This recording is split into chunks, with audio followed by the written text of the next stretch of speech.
equipada.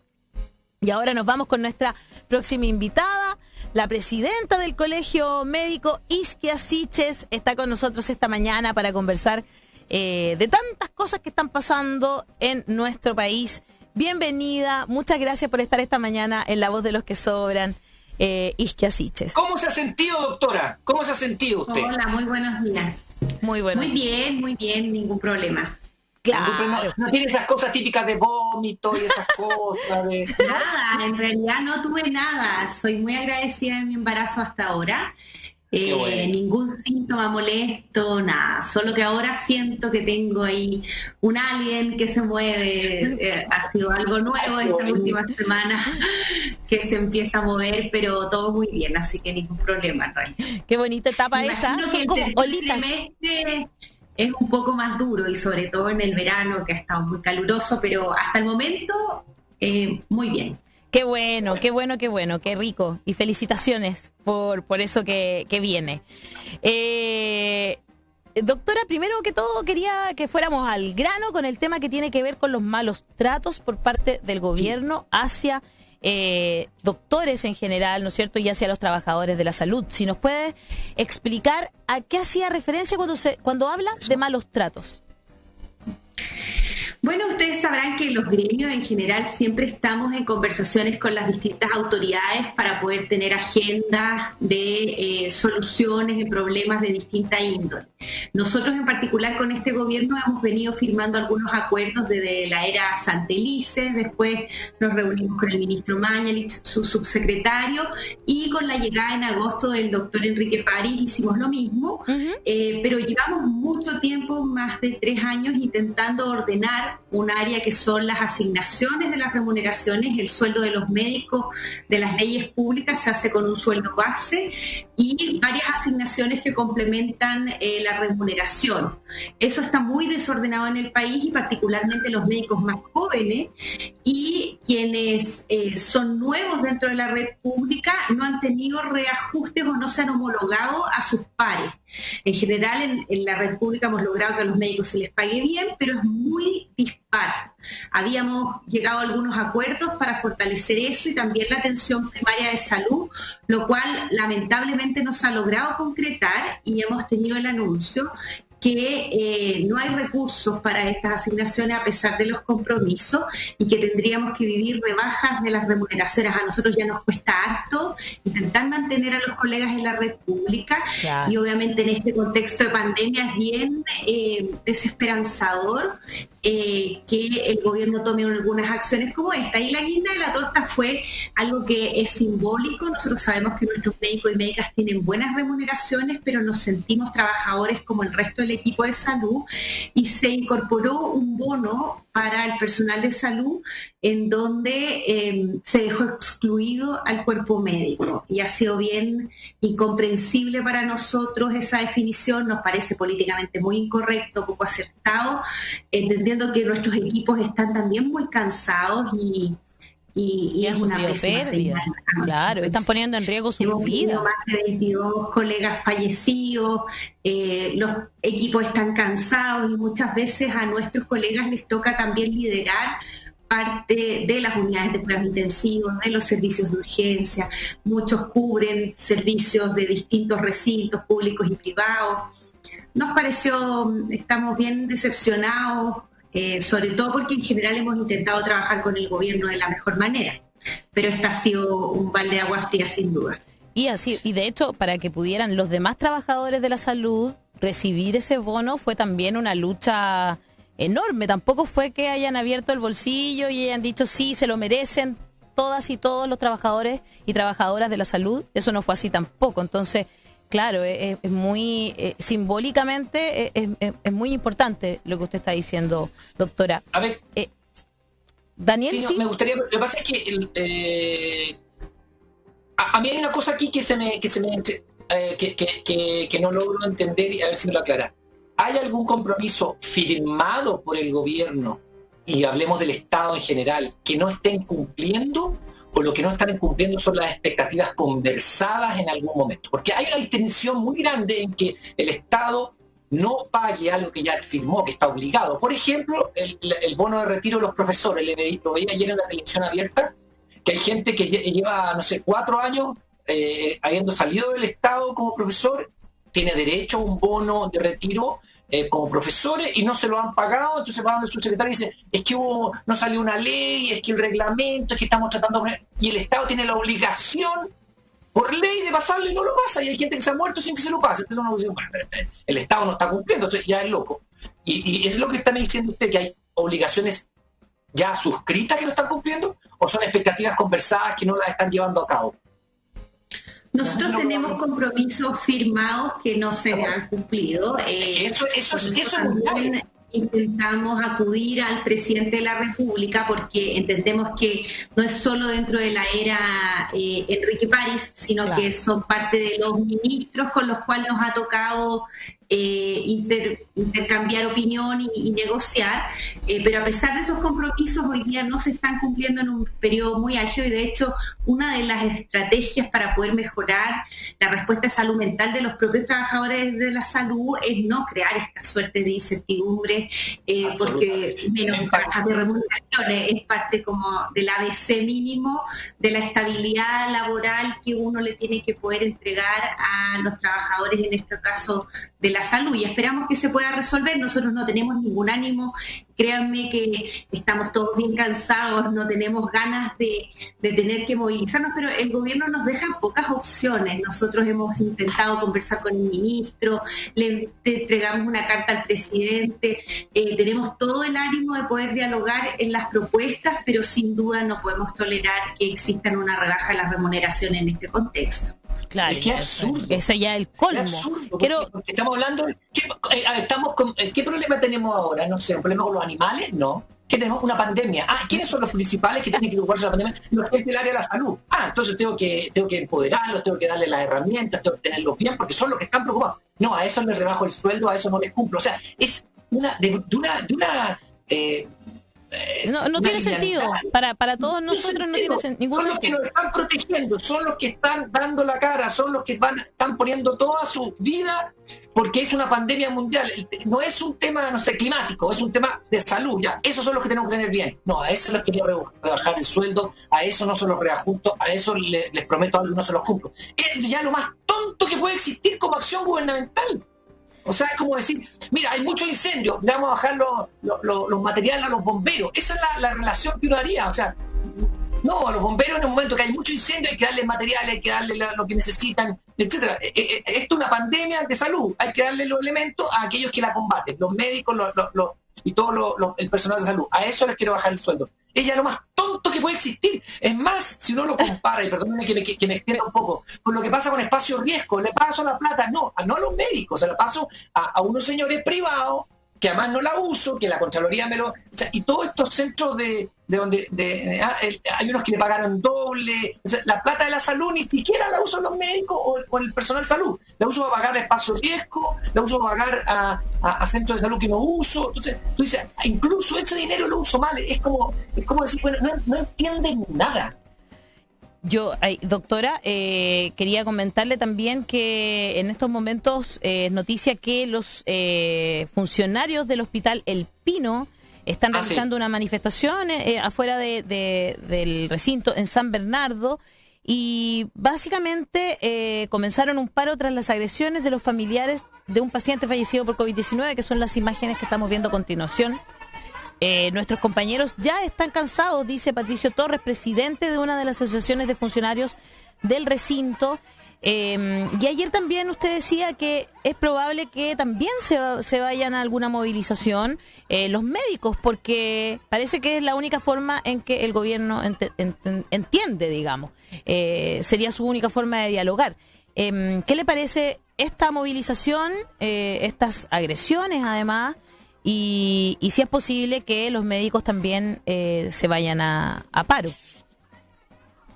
Sí, bueno, evidentemente no podemos dejar desprotegida a la comunidad del Pino, pero entendemos que este es un recinto asistencial, que esto no es la primera vez que ocurre. Muchas veces han tenido balaceras fuera del recinto, han tenido agresiones en torno a heridos, fallecidos.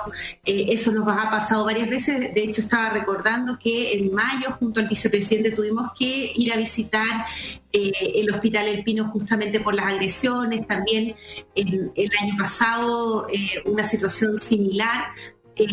Esperamos que se puedan establecer algunas de las medidas. Lamentablemente, a pesar de ser un centro muy caliente dentro de estos eventos, no tienen un apoyo por parte de Carabineros más cercano que permita evitar y además de tomar las medidas que termina finalmente casi blindando los hospitales.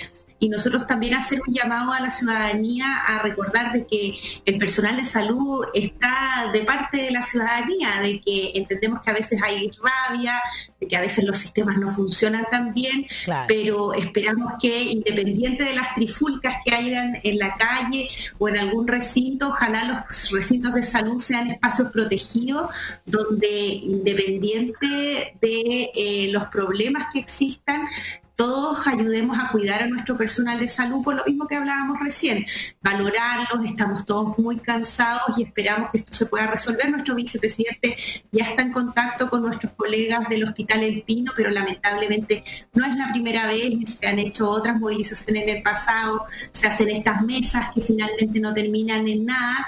Ojalá que esta sea una oportunidad para resolver los problemas más estructurales que vive este hospital.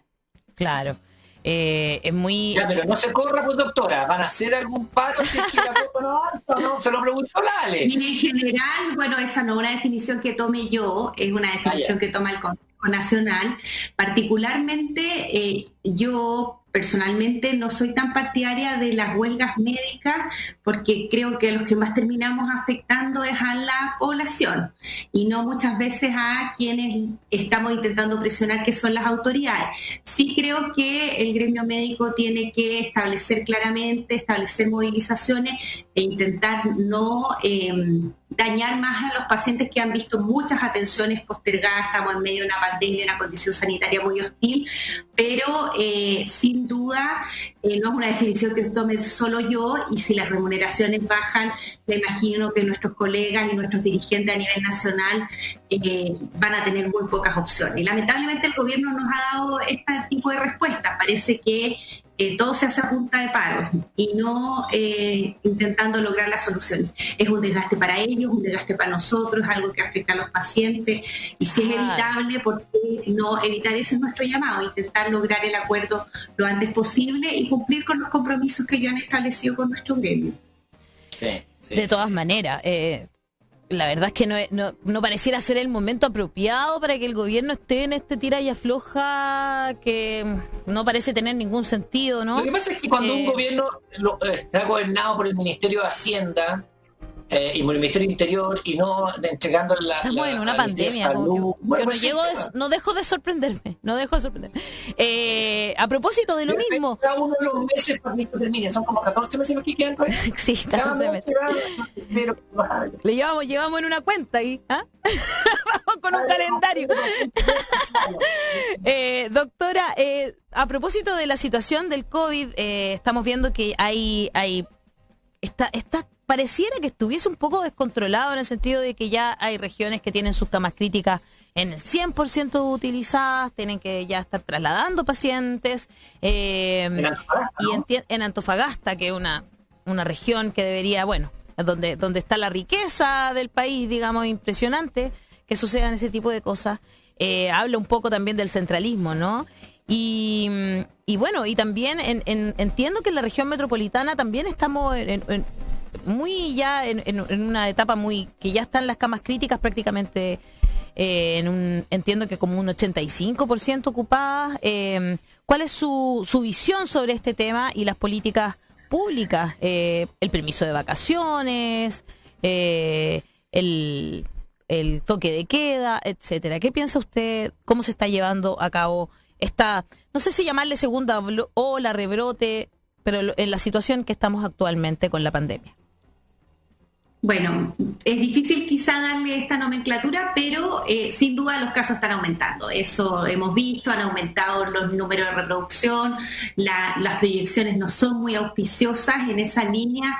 Estamos sumamente preocupados como colegio médico. Ustedes lo han visto, los equipos están cansados, muy sobrecargados y necesitamos en realidad poder tener, o por lo menos tener la confianza de que las autoridades no nos van a mandar a una carnicería nuevamente con este nivel de cansancio, con este nivel de sobrecarga, y además porque las camas críticas están ocupadas en un alto porcentaje por pacientes que tenían procedimientos que no son electivos, esto no es una cirugía estética, sino que son cambios valvulares, cirugías grandes, cirugías oncológicas, que se han tenido que seguir haciendo porque los pacientes no solo se mueren de COVID, sino que también de una serie de otras enfermedades. Y en realidad, siendo súper honesta con ustedes, todavía no logramos comprender cuál es el plan y la estrategia del gobierno. De hecho, el día de ayer se le pidió explícitamente que este viernes en la mesa social el gobierno pueda esclarecer cuáles son los argumentos epidemiológicos, técnicos, sociales, de salud mental que ellos han sopesado para que evidentemente no estemos lamentando 10.000 fallecidos más en el periodo estival. O sea, nos vamos a enfrentar sin vacuna, lo más probable es que a este aumento de casos del periodo de verano, pero también a un aumento en el periodo de otoño, los equipos absolutamente reventados, y en ese sentido esperamos que haya una claridad y poder comprender cuáles son efectivamente, qué tienen en mente para intentar restringir o cortar las cadenas de transmisión, entendiendo que se han abandonado las medidas un poco más restrictivas. ¿Qué le parece, por ejemplo, han tenido muchas críticas a este permiso para ir de vacaciones, que ayer contaban que ya eran más de 40.000 personas las que lo habían solicitado? Hicieron las restricciones que tenía que salir con el permiso no más allá de 48 horas lo pedido, claro. Que tenías que dormir en la región donde vas, no te puedes desplazar más allá. Hay como algunas restricciones posteriores a este permiso. Yo creo que son de un nivel de creatividad, viejo.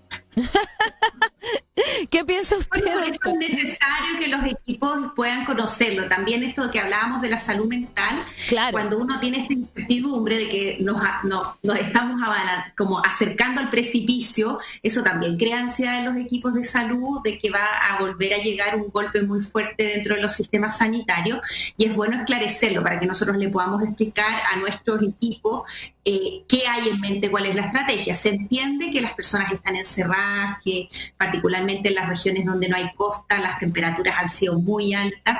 El único problema es las aglomeraciones en los lugares de llegada. Entonces ahí aprovechar este espacio en hacer una invitación a la ciudadanía a colaborar en este ejercicio, porque lo que no haga el gobierno lo vamos a tener que hacer nosotros como ciudadanos y ciudadanas, y en eso vamos a necesitar colaboración, porque las aglomeraciones son un lugar de transmisión viral.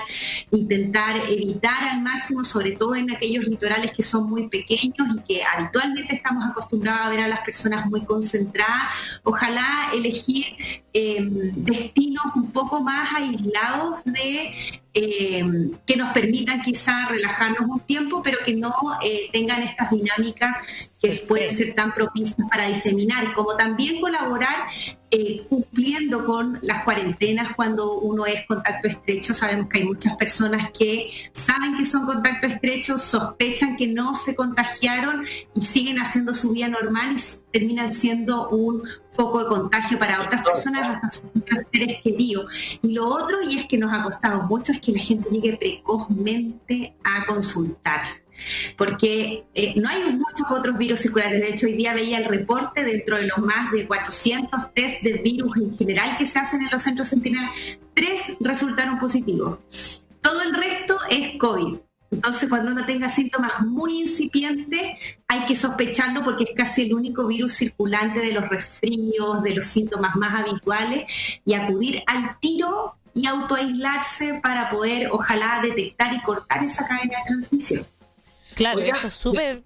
Lo quiero llevar a otro tema. Tengo una amiga que es psicóloga que está trabajando con el SOCHIMI, Sociedad Chilena de Medicina Interna, ¿no? Y me decía que unos datos... ¿Ah? ¿Medicina? Intensiva, perdón. Unos datos sobre el terror del burnout y otros síntomas de enfermedades de la cabecita, digamos, no lo estoy diciendo peyorativamente, sino que como de todo lo que es la crisis, enfermedades mentales, ¿no? Y todo lo que ha provocado esto. Claro. Tienen unos trabajos con varias UCI, porque ha aumentado mucho el nivel de problemas de salud mental, enormemente. Hay algunos trabajos que están haciendo. ¿Cómo lo ven ustedes? Porque si esto se suma, lo que usted me decía, están cansados los médicos. Tengo acá unos informes hechos por el CABEI y otras instituciones que hablan de las enfermedades de salud mental que se han intensificado mucho. Y hay ahí unos trabajos, o sea, estamos hablando de que esto es,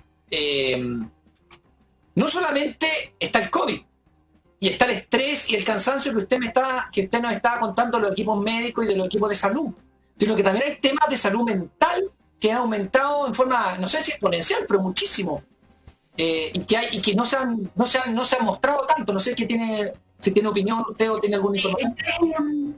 Este es un fenómeno, mundial, que se ha visto en todos los equipos de salud, donde ocurre esto que se llama el síndrome de burnout, que en buen chileno es cuando uno como personal de salud se quema. Y ahí ocurren una serie de fenómenos, entre la UCI, la despersonalización, ocurre en todo el personal. Puede ocurrir en la atención primaria, en las urgencias. Perfecto. Pero desde el CEFAM a la UCI. Hizo una encuesta que aplicó en agosto y que aplicó recientemente a los equipos de cuidados intensivos, y en donde se observa cómo esto ha subido de casi un 70% a más de un 85% wow, de estos síntomas de desgaste, de burnout, de cansancio. Y eso ocurre que también pase esta despersonalización, o que uno está tan quemado que ya le empieza a importar poco los pacientes, por ejemplo, o poco el equipo de salud, y decide, por ejemplo, tiene que ausentarse de su jornada laboral, que produce más sobrecarga en el resto del equipo, o el mismo bienestar de los propios pacientes ya te deja de importar porque estás tan quemado, como dice la palabra, que efectivamente los resultados sanitarios son peores. Entonces, algo de riesgo. Nosotros hemos planteado algunas propuestas que tienen que ver con cómo garantizar el recurso humano adecuado, sobre todo en este contexto de un aumento de los casos, cómo también dar estas garantías de que el funcionamiento va a ser idóneo en materia de contar con los elementos de protección personal, contar con condiciones laborales, saber qué estrategia tiene el gobierno, no vivir estos grados de incertidumbre, el reemplazo personal, que sea bien pagado, que no haya esta labilidad, porque imagínense, sobrecargado, cansado, con harta sobrecarga laboral, y además dentro de la incertidumbre que viven muchos de los equipos de salud, enfermeras que están a honorario. Es realmente una situación muy compleja, como también tener una comunicación más directa con la jefatura y poder participar de las definiciones que se están tomando, permiten disminuir la ansiedad, una colaboración mucho más directa, y también tener apoyo para las conversaciones con los familiares. Por ejemplo, esto mismo que vivimos en El Pino. Ustedes vieron que era un paciente que al parecer había fallecido de coronavirus y sus familiares se lo querían llevar a su casa. Y a veces el personal está tan cansado que es difícil explicarle a los familiares en ese nivel de desgaste por qué razones la autoridad sanitaria decidió que los cuerpos de pacientes con coronavirus no se los podían llevar directamente a la casa, sino que tenían que pasar por un proceso para evitar contagio. Y ahí puede existir personal capacitado, los mismos guardias, porque ya es el colmo que en este nivel de cansancio te vayan a agredir. Tantas entidades que pueden corregir el funcionamiento de las unidades que nosotros esperamos que se puedan implementar, como también la propia atención e intervención de los equipos de salud. Claro, súper importante de lo que estamos hablando, porque tiene hasta un nombre particular. Entonces, cuando no es como un estrés normal, tiene un nombre particular cuando los trabajadores de la salud están con ese nivel de estrés, como te digo yo. Te voy a leer algunos comentarios. Te amo Valpo, dice: Valparaíso y Viña están en riesgo de cuarentena total y los permisos de vacaciones se siguen dando para que Pedro, Juan y Diego se vengan a meter acá. ¿Quién entiende al gobierno? En Facebook, Inés Lorena Rodríguez dice: Chile requiere un sistema único de salud y terminar con el lucro de las ISAPRES. Maritza Núñez: no hay insumos y esa es la verdad. Graciela Silva: la gente ha sido muy agresiva. No es razonable ir a atacar al personal, quienes solo son trabajadores sin ningún respeto. Mirza Andrea Salvo: más que bonos, hay que ver las remuneraciones del personal de salud. Y Cecilia Haider pregunta: ¿ustedes le podrían preguntar a la doctora Isquia cuál es su postura sobre la eutanasia? ¿Usted tiene alguna postura sobre la eutanasia, doctora? Bueno, como colegio no es tan fácil porque ustedes comprenderán que dentro del gremio tenemos todas las posiciones valóricas, claro, pero sí hemos conversado en el pasado que si Chile, la ciudadanía, nuestros parlamentarios deciden avanzar en una legislación como esta, nosotros sin duda vamos a colaborar a que sea un proyecto de ley que sea robusto y que contemple algunos aspectos, entre esos que no hemos logrado asegurar tanto la autonomía de los pacientes. Tenemos algunas leyes un tanto anquilosadas, porque antes de la eutanasia viene el proceso de poder efectivamente decidir la suspensión de tratamientos de forma mucho más activa que lo que ocurre en el pasado. Recordemos que la eutanasia pasiva como tal no existe, que es la desconexión de una maquinaria o de algún tratamiento que yo no quiero recibir, y ahí no está tan fuerte la legislación en nuestro país para proteger la autonomía de los pacientes. Y después viene la eutanasia propiamente tal, que es la administración de un medicamento para producir la muerte, que es médicamente asistido. O sea, ninguna desconexión de máquinas es eutanasia. Perfecto. La eutanasia es cuando yo tengo una patología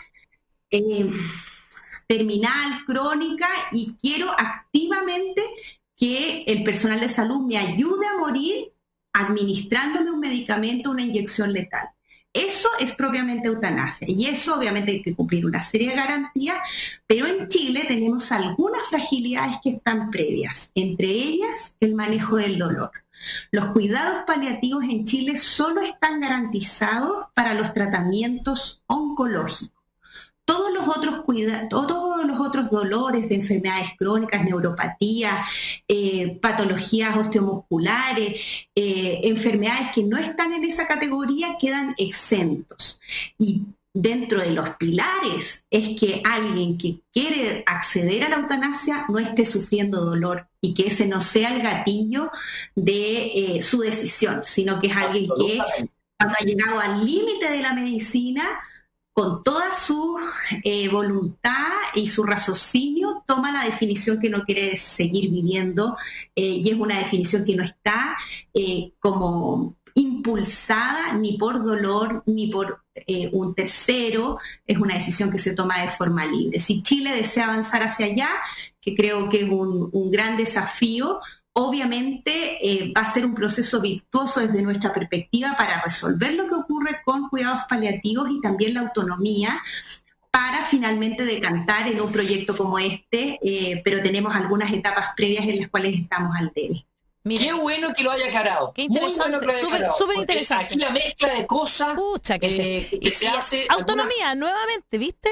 Por eso, pero si lo pusimos en un principio del programa, claro, hablamos de eso. Partimos hablando de autonomía. Es interesante porque algunos tienden a confundir todo para justificar su pensamiento moral, o no sé de qué tipo de pensamiento, en vez de aclarar como usted ha hecho, que es decir, a ver, aquí hay cosas que son lo que es la pasiva y la activa, digamos.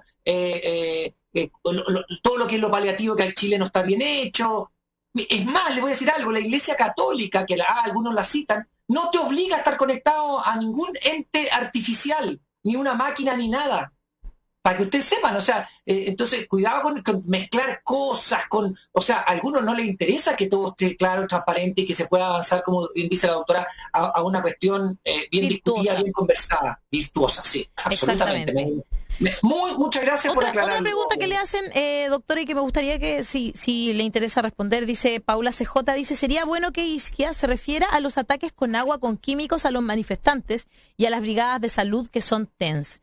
¿Qué le ha parecido ese tema? Porque se ha descubierto que el agua tiene químicos que son profundamente dañinos para la salud de las personas en general, y bueno, a las y los TENS que han salido a manifestarse les ha llegado ese mismo químico, ¿no?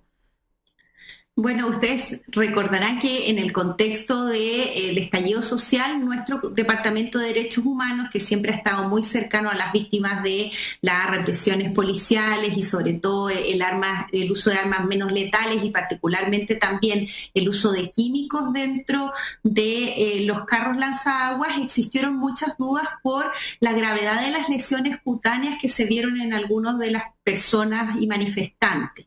En ese sentido, particularmente nuestro presidente del Departamento de Derechos Humanos es dermatólogo, se han hecho algunas de las presentaciones en las entidades donde se nos han invitado, en la Cámara de Diputados, y se estableció en algún momento la necesidad de esclarecer y poder fiscalizar, ya sea por el INDH o por alguna entidad técnica, alguna suerte de fiscalización que sea aleatoria a el tipo de líquido que se está utilizando para ratificar, porque podemos entender que las pieles tienen distintas sensibilidades y hay personas que van a producir algunas lesiones irritativas mayores, pero la gravedad de las lesiones que vimos nos causaba preocupación. Por lo mismo también preferiríamos que fueran las propias entidades estatales las que hicieran la fiscalización. Ahí yo creo que el INDH debería tener más potestades para justamente fiscalizar de forma un poco más intempestiva, porque si no queda la sensación de que los carros lanzaguas se pueden limpiar o se pueden usar otro grado de concentraciones de los mismos químicos y poder esclarecerlos. Si no, también estuvimos en conversaciones con la Universidad de Chile para, por medio de algunos voluntarios, tomar muestras de los carros lanzaguas y hacer de ministro de fe de que estas muestras sean efectivas y poder esclarecer.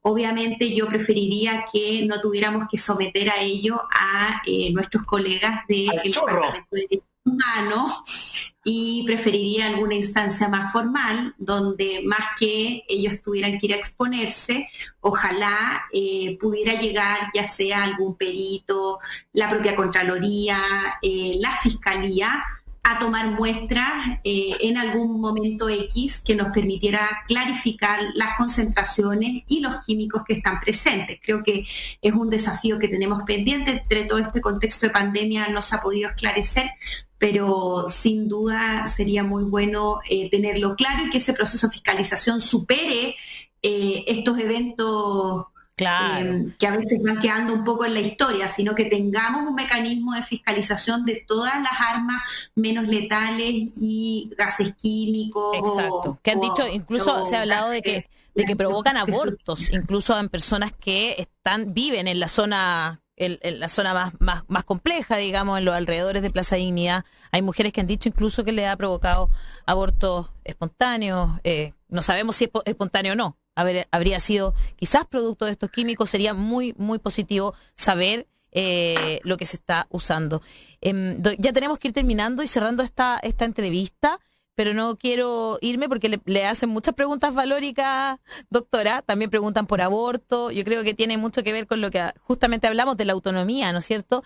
Pero también yo no quiero terminar sin preguntarle por la vacuna, porque hay por un lado, hay población que tiene mucha desconfianza, que tiene, yo creo, mucho que ver con la desconfianza hacia las instituciones, ¿verdad? Y por otro lado, el gobierno tiene una actitud muy triunfalista con respecto a las vacunas, como que vamos a estar en junio ya todas y todos vacunados. ¿Qué piensa usted, doctora, sobre el uso de las vacunas? Bueno, lo primero es que las vacunas es uno de los descubrimientos más importantes de la ciencia porque nos permite evitar muertes y de esa perspectiva es algo que nosotros sin duda defendemos. Pero también quiero hablarle a todas esas personas que tienen temor en que como colegio médico vamos a estar fiscalizando que los procesos de autorización en Chile cumplan todas las etapas.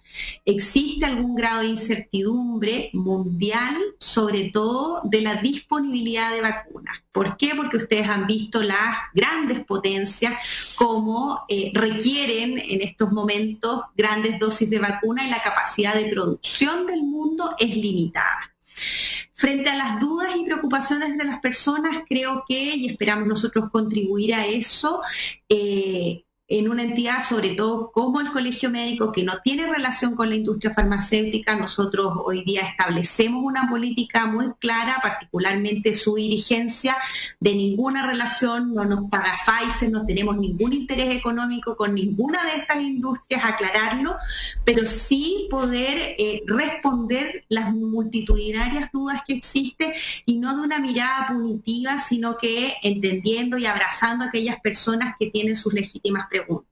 Para eso hay que recuperar las confianzas, nosotros estamos absolutamente disponibles para ello, y los procesos de aprobación de las vacunas sucesivas vamos a tener que estar mirando, porque sin duda tenemos un convenio con Pfizer y próximamente esperamos que se materialice el convenio y la llegada de las vacunas de Sinovac, que ese proceso sea claro, transparente y no produzca duda. Pero sí también esclarecer que a veces la relación de los eventos no significa causalidad o no nos permite asegurar que una vacuna produjo eso. Yo entiendo que hay muchas dudas, que no son procesos biológicos fáciles, pero nosotros, tal como hicimos hace poco un seminario ciudadano, esperamos seguir comunicándonos por los medios y con esas instancias propias del colegio, con plena transparencia, los factores de riesgo, los efectos adversos, pero en gran medida suelen ser muy minoritarios frente al impacto sanitario que estos pueden tener. Así que ¿alguna fecha es que usted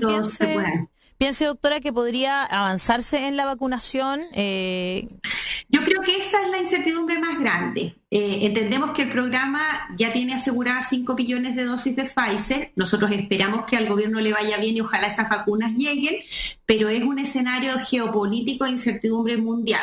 Ojalá que lleguen y no haya ningún problema, pero también hay que entender que pueden ocurrir eventos muy complejos en que un país se lleve todas las vacunas y ocurra algo por el estilo. Y si ocurre lo de Sinovac, nosotros ya teníamos asegurado el pool de las personas de más riesgo y el de la población general. Y ahí estaríamos listos y sería muy bueno para Chile. Qué bueno. Un agrado siempre conversar con usted, doctora Isquia Siches, presidenta del Colegio Médico. La gente le está mandando muchos cariños, la quieren como ministra de Salud. No, presidenta de salud. De todo, ¿no? Sí, de todo. Doctora, un agrado, que esté muy bien y que siga todo fantástico como ha sido hasta ahora con ese embarazo también. De aquí le deseamos, de todas maneras. Un abrazo, que esté muy bien, doctora Isquia Siches. Muchas gracias a ustedes, que les vaya muy bien. Muchos saludos a todos y a todas. Y a cuidarse mucho. Eso, a cuidarnos todas y todos. Chao, chao. Muchas gracias. Oye,